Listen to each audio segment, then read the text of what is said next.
Nous vivons en France.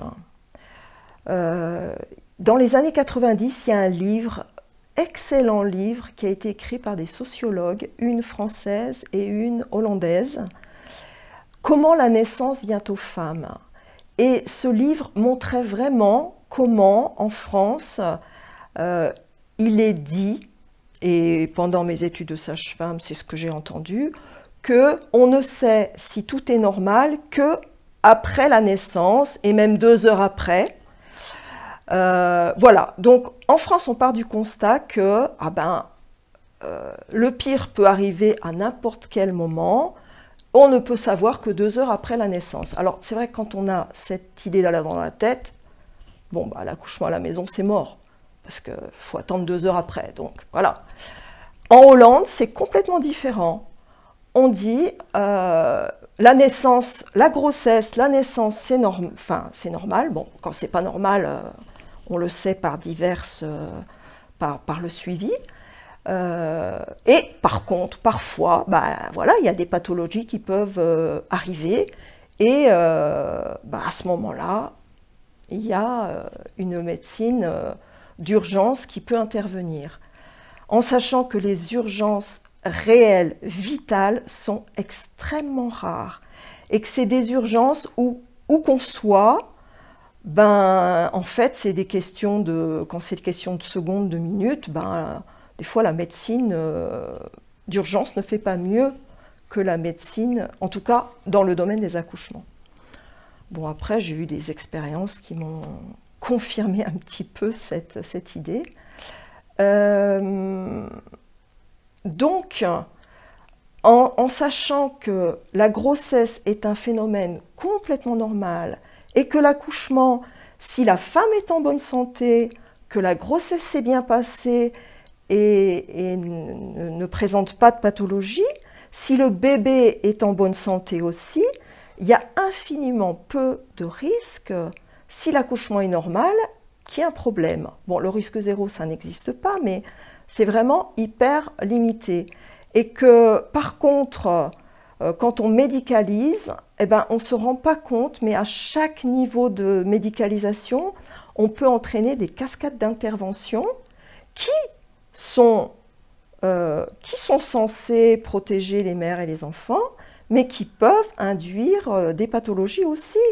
Par exemple, la péridurale qui est aujourd'hui demandée par la grande majorité des femmes, c'est quand même une injection qu'on pratique dans l'espace péridural au niveau de la colonne vertébrale.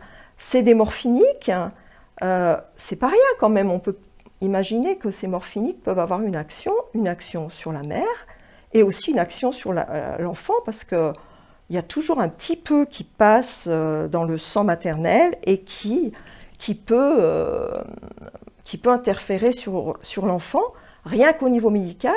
Après, cette péridurale, elle induit la position allongée sur le dos. Alors, la position allongée sur le dos, c'est la pire qui soit. Et c'est celle qui est adoptée, mais je pense à 90% encore en France dans nos hôpitaux, alors qu'on sait très bien que dans cette position, l'utérus, il appuie sur la veine cave derrière et induit une mauvaise oxygénation de la mère et de l'enfant. Et pourtant, c'est cette position qui est quasiment à l'unanimité utilisée pour surveiller le monitoring qu'on met avec la péridurale parce que effectivement à partir du moment où on médicalise, faut surveiller en permanence et tout ça c'est vraiment pas du tout anodin dans les pathologies qui peuvent intervenir pendant l'accouchement. Quand on accouche à la maison, il n'y a rien de tout ça. La femme, elle accouche par ses propres forces.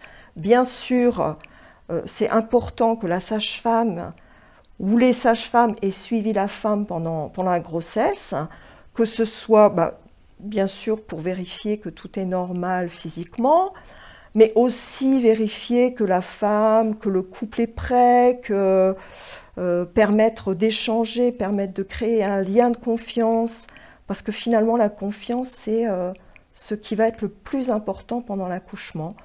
que la femme, elle ait confiance en elle, en ses capacités.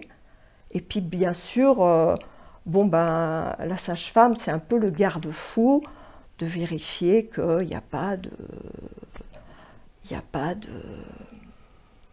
choses qui interfèrent et qui perturbent ce processus. Alors bien sûr qu'il y en a des fois des accouchements qui traînent en longueur,